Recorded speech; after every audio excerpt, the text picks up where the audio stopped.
សួស្តីអ្នកទាំងអស់គ្នាសូមស្វាគមន៍មកកាន់ Channel YouTube អាកំបាំងយប់ស្ងាត់ប្រិមិត្តដែលតាមដានជាមួយនឹង YouTube អាកំបាំងយប់ស្ងាត់តែងតែជួបជាមួយនឹងសាច់រឿងជាច្រើនហើយមានទាំងសាច់រឿងបែបរន្ធត់សាច់រឿងបែបអាកំបាំងហើយនៅសប្តាហ៍នេះ Admin នឹងលើកយកនៅសាច់រឿងមួយដែលជាសាច់រឿងដែលជឿជាក់ថាប្រិមិត្តស្ដាប់ហើយនឹងជក់ចិត្តតែម្ដងហើយសាច់រឿងមួយនេះគឺជាសាច់រឿងតាក់ទងជាមួយនឹងកងទ័ពរបស់យើងគឺជាវីរៈបុរសរបស់យើងកំពុងតែការពារនៅព្រំដែនដែលសាច់រឿងមួយនេះមានចំណងជើងថាបារមីភ្នំទ្រាប់ភ្នំខ្មោចការពារទាហានខ្មែរប្រិមិត្តដឹងហើយបញ្ហាជាមួយនឹងព្រំដែនខ្មែរជាមួយនឹងប្រទេសចៅគឺប្រទេសសៀមនឹងឯងគឺកំពុងតែក្តៅកគុកមែនទែនជាមួយនឹងបញ្ហាព្រំដែនហើយយើងក៏បានដឹងឮហើយថាប្រទេសចៅកំពុងតែឈ្លានពានប្រទេសកម្ពុជាយើងយ៉ាងប្រហើនតែម្ដងវាមិនខ្វាយខ្វល់ជាមួយនឹងច្បាប់អន្តរជាតិទេហើយសាច់រឿងមួយនេះគឺជាសាច់រឿងពិតរបស់អំណាចដែលគាត់គឺជាទាហានខ្មែរក្រហមណាប្រិយមិត្តទាំងអស់គ្នាគាត់គឺជាទាហានខ្មែរក្រហមតាំងពីដើមហើយគាត់ក៏ជាទាហានការពារព្រំដែនជាមួយនឹងប្រទេសចៅផងដែរតែមុនចូលទៅដល់សាច់រឿង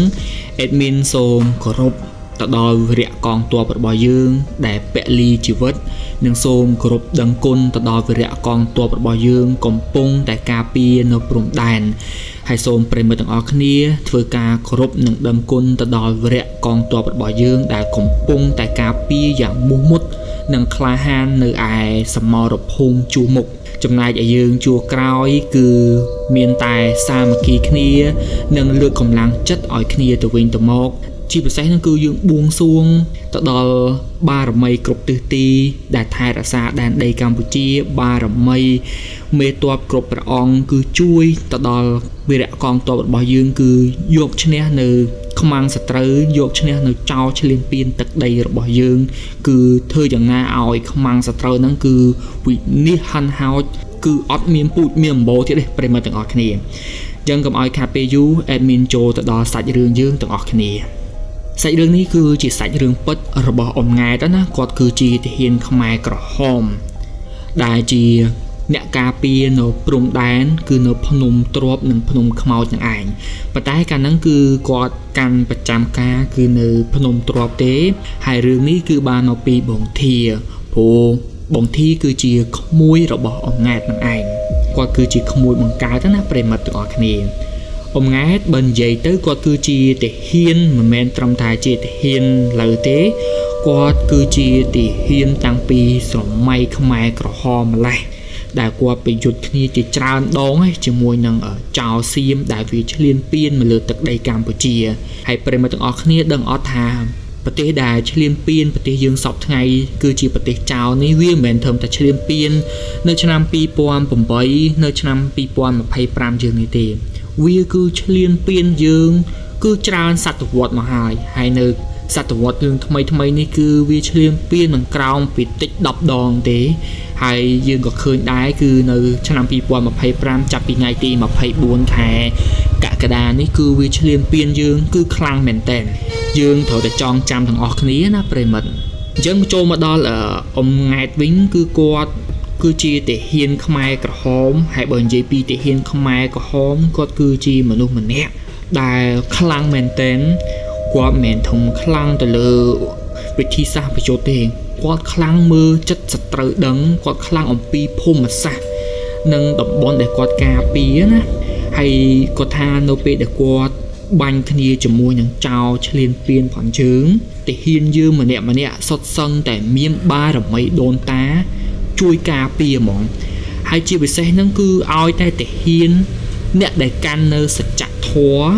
បរិសុទ្ធល្អគឺរឹតតែបារមីដូនតាជួយ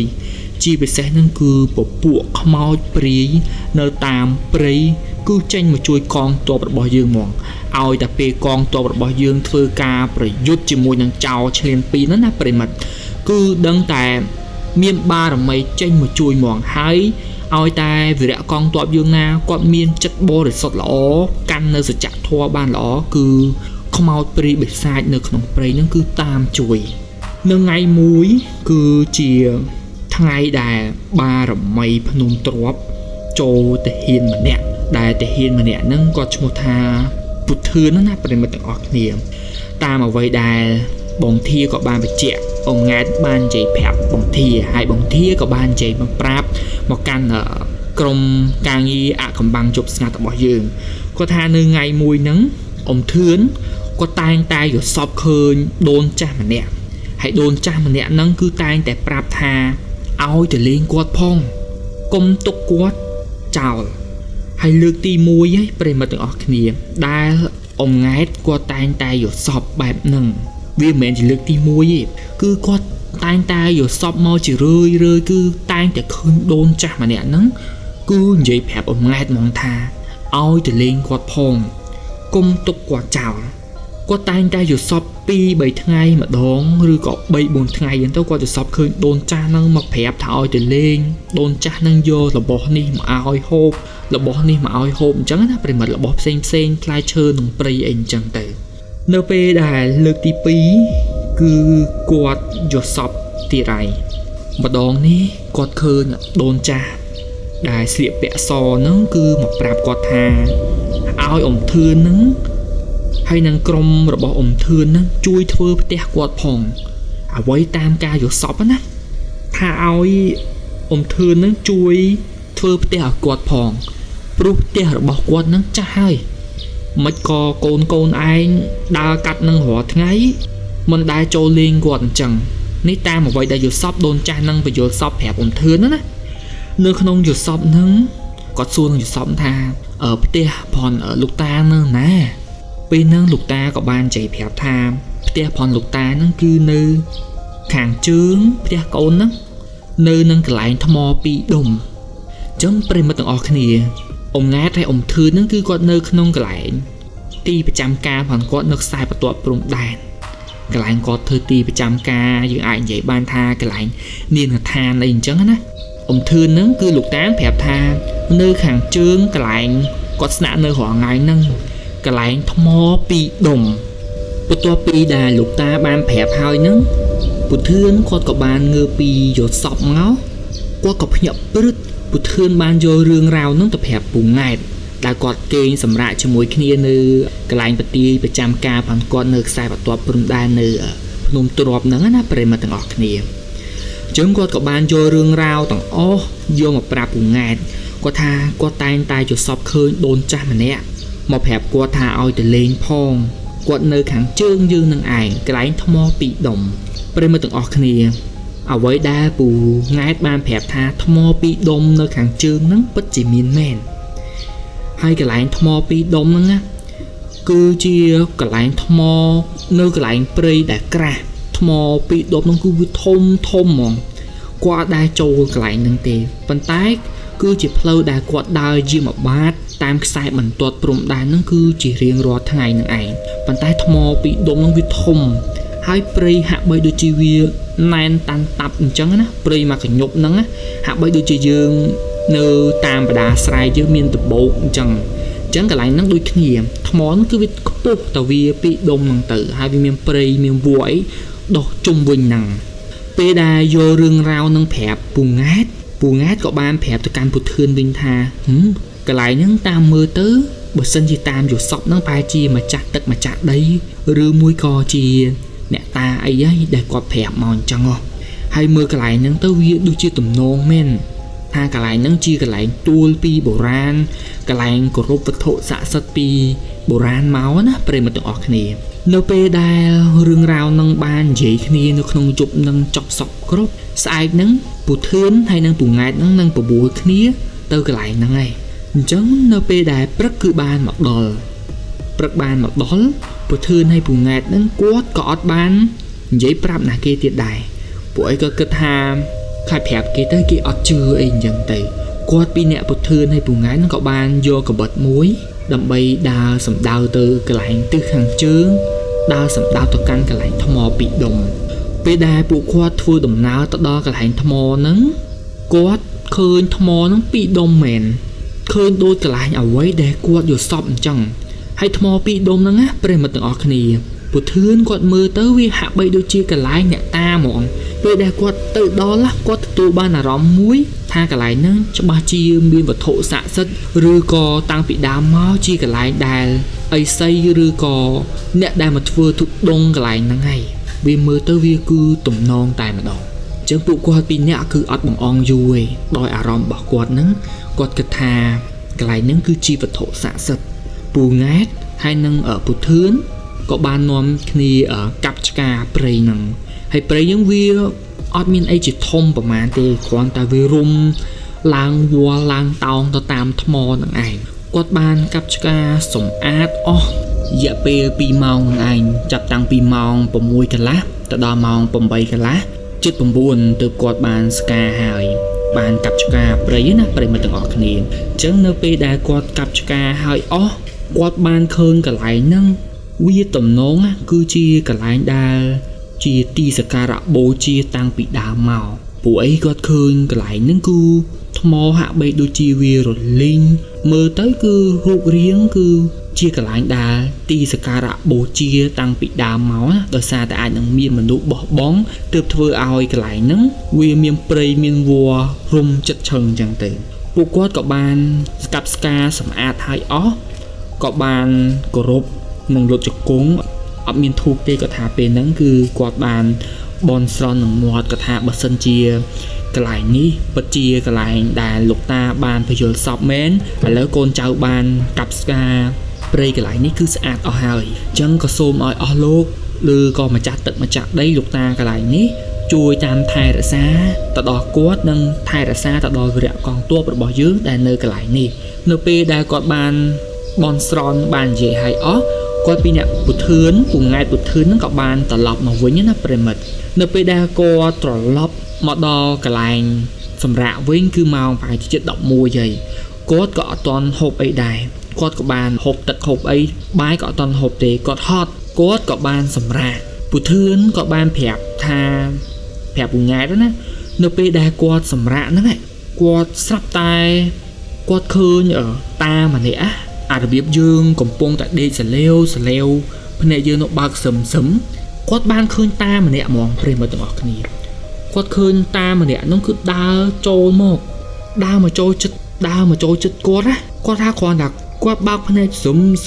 គាត់ឃើញតាម្នាក់ហ្នឹងគឺមកពីលើគាត់ហ្មងមកពីលើគាត់ស្រាប់ពេលហ្នឹងគឺពុធឿនលែងដឹងខ្លួនទៀតហើយតាមអ្វីដែលអ៊ំង៉ែតក៏បានបញ្ជាក់ប្រាប់មកថាពេលហ្នឹងគឺពុធឿនហ្នឹងត្រូវបានអ្នកតាចូលពេលដែលអ្នកតាគាត់បានចូលមកគឺគាត់ក៏ហឹមមករបៀបថា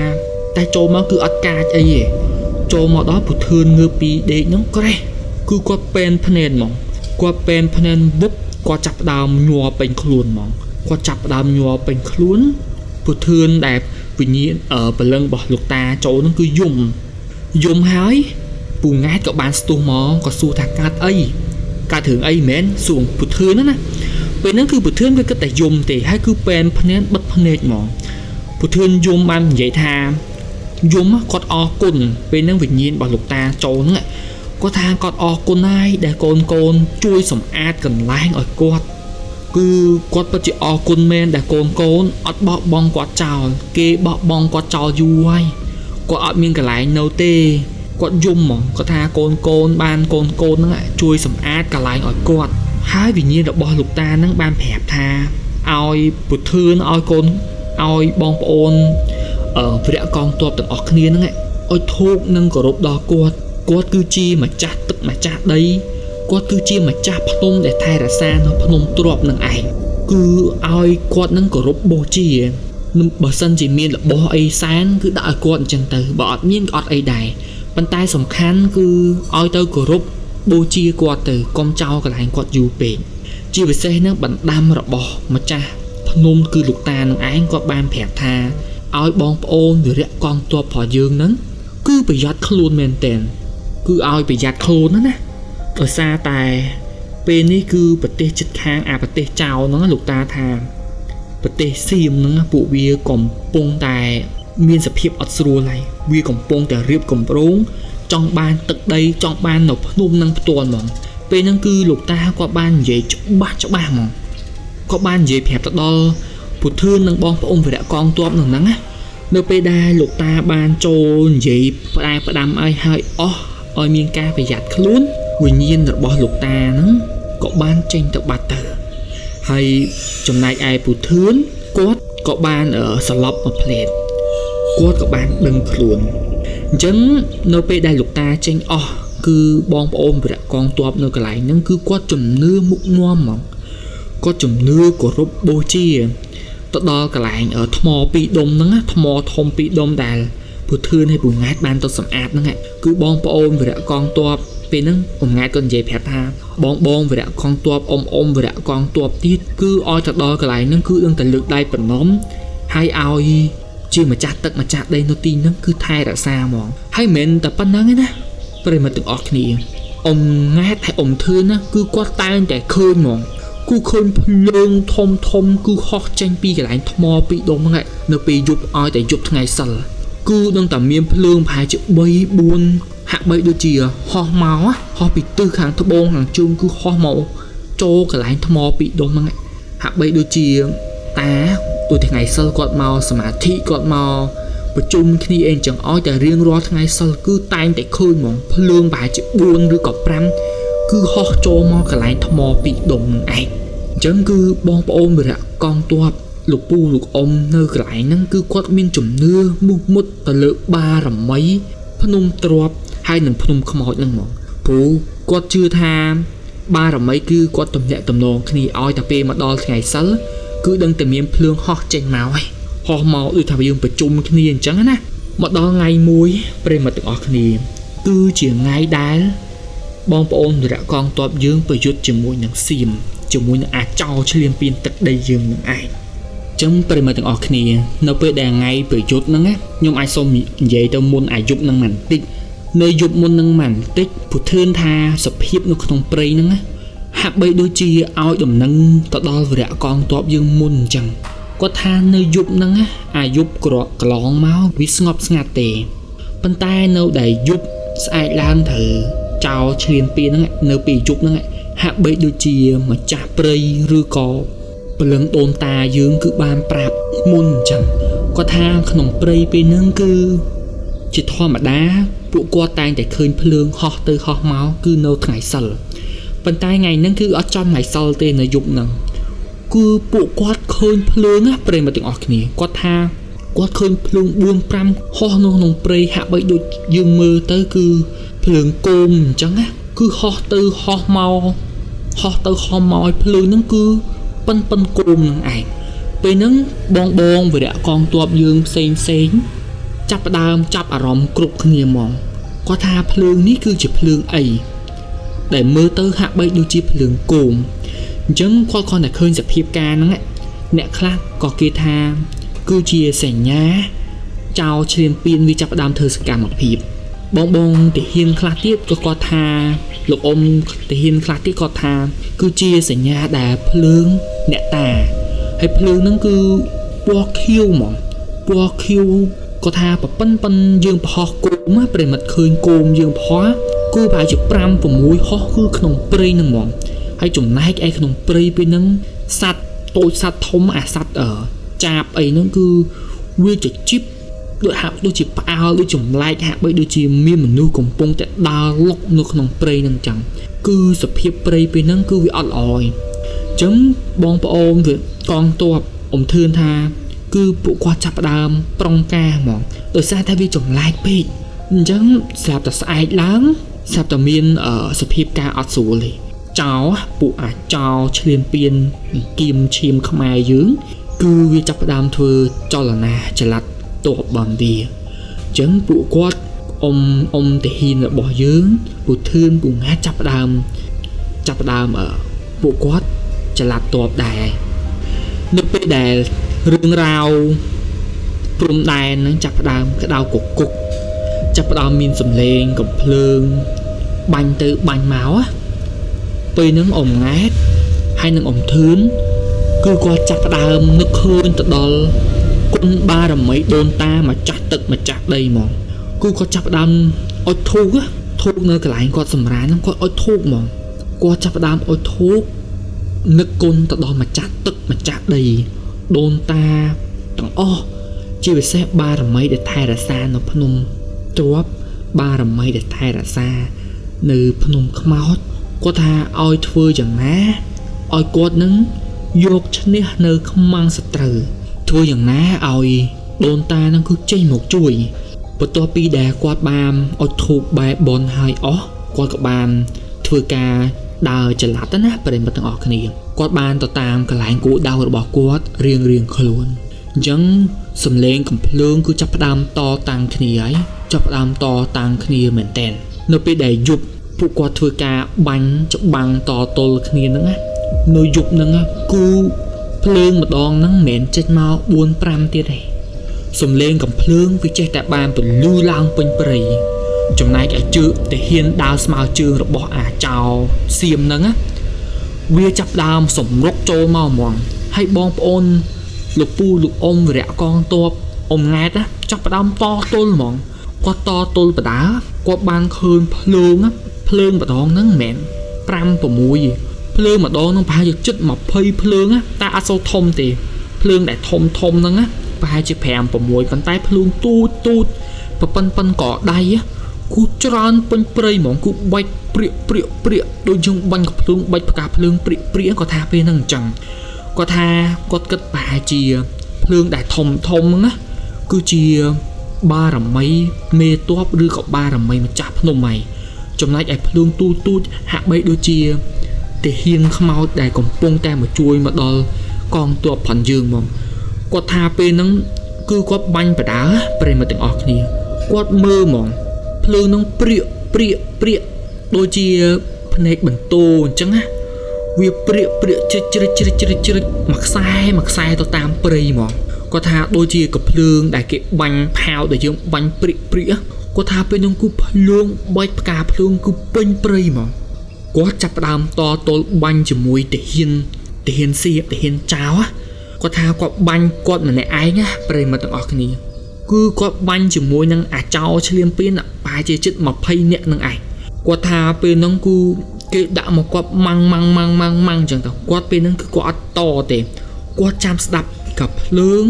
ស្នូកភ្លើងជិតមកដល់បានគាត់តហើយគាត់ថាគ្រាប់របស់គាត់មួយដាក់ទៅមួយដឹងមួយហ្មងគឺវាចំគោដៅល្អហ្មងគាត់កំពុងតែបាញ់បដាពូង៉ែតគាត់ថាមានភ្លើងមួយប៉ុណ្ណាណី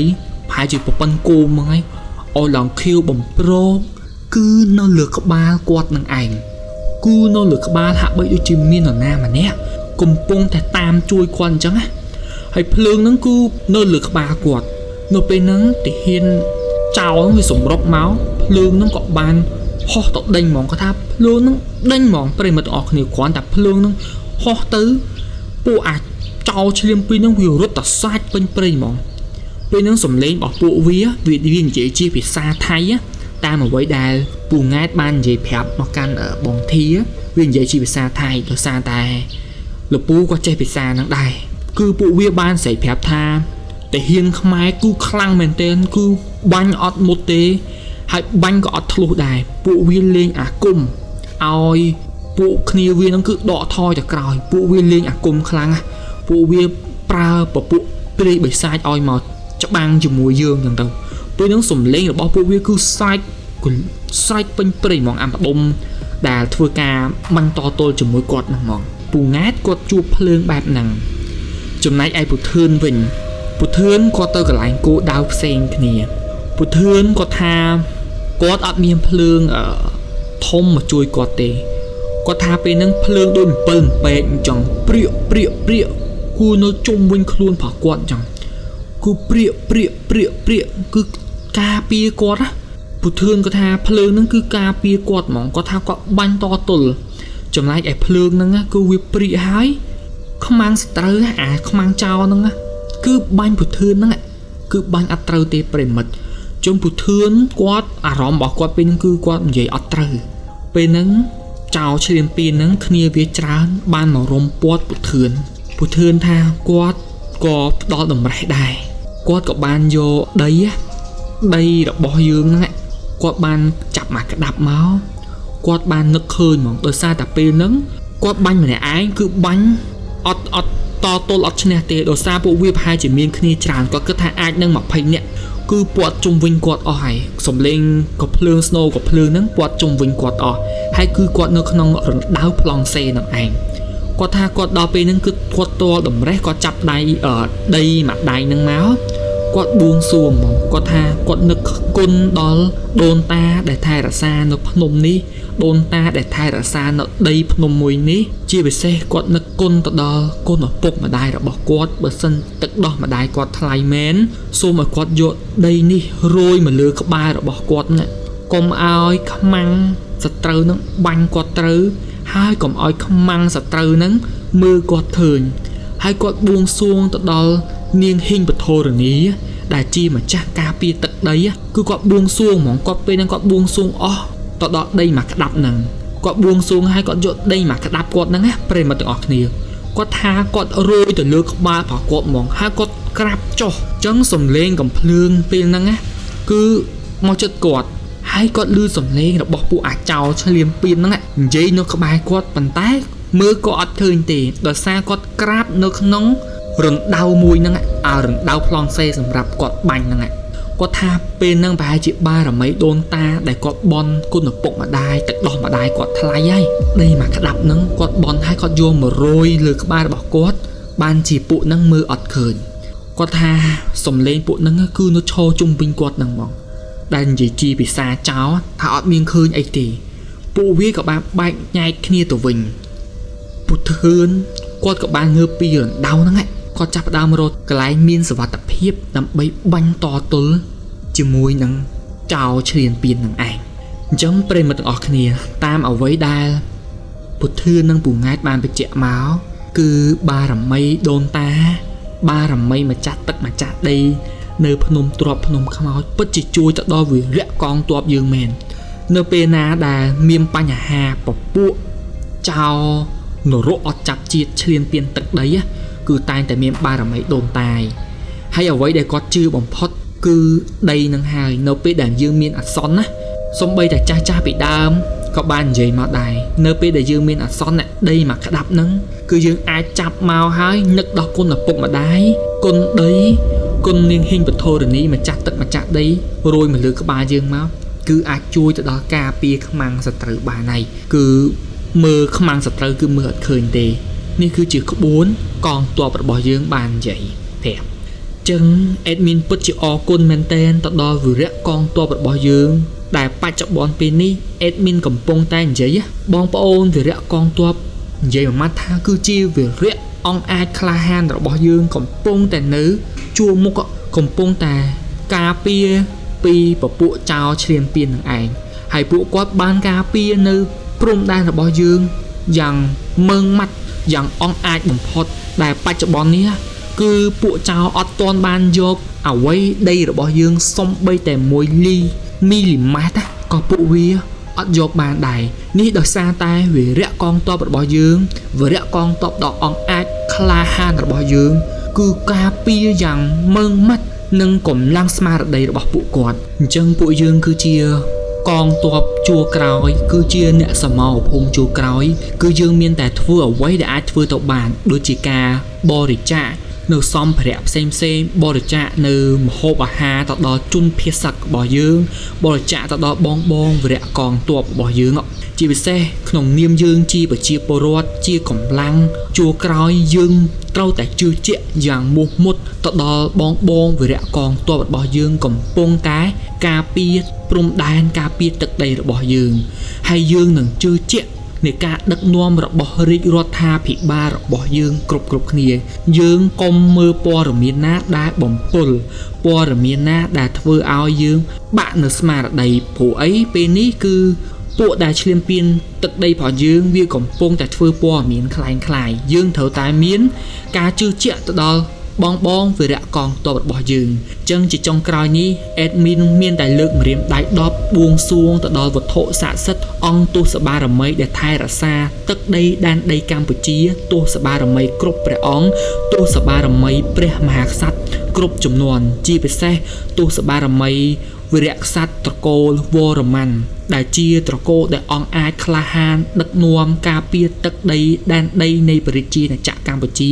ដែនដីអង្គរទូសបារមីដែលថែរក្សាអង្គរទូសបារមីមេទ័ពគ្រប់ព្រះអង្គជាពិសេសគឺលោកតាឃ្លាំងមឿងលោកតាឌីជាពិសេសលោកតាដំបងក្រញុងលោកតាដំបងដែកសូមអស់លោកចេញមកជួយប្រសិទ្ធិពរជ័យផ្ដល់អំណាចនៃបារមីកម្លាំងខ្លាំងក្លាទៅដល់បងវីរៈកងទ័ពធ្វើយ៉ាងណាឲ្យឈ្នះនៅខ្មាំងមាសសត្រូវដែលកំពុងតែឈ្លានពានទឹកដីរបស់អស់លោកក៏ដូចជាទឹកដីរបស់កូនចៅជំនាន់ក្រោយហើយក៏សូមទៅដល់ប្រិយមិត្តទាំងអស់គ្នាបួងសួងជូនពរទៅដល់វីរៈកងទ័ពផងដែរពេលនេះផងដែរសាច់រឿងរបស់យើងក៏បានមកដល់ទីបញ្ចប់ផងដែរហើយប្រិយមិត្តទាំងអស់គ្នាអត់ទាន់បានជួយចុច Subscribe មកដល់ Admin សូមប្រិយមិត្តទាំងអស់គ្នាគ្រាន់តែជួយចុច Subscribe ម្នាក់មួយដើម្បីទទួលបាននូវសាច់រឿងថ្មីៗជារៀងរាល់ថ្ងៃឬក៏ជារៀងរាល់សប្តាហ៍គណៈផងដែរ Admin ក៏ដូចជាក្រុមការងារអាក់កំបាំងជប់ស្ងាត់សូមអរគុណសូមជម្រាបលា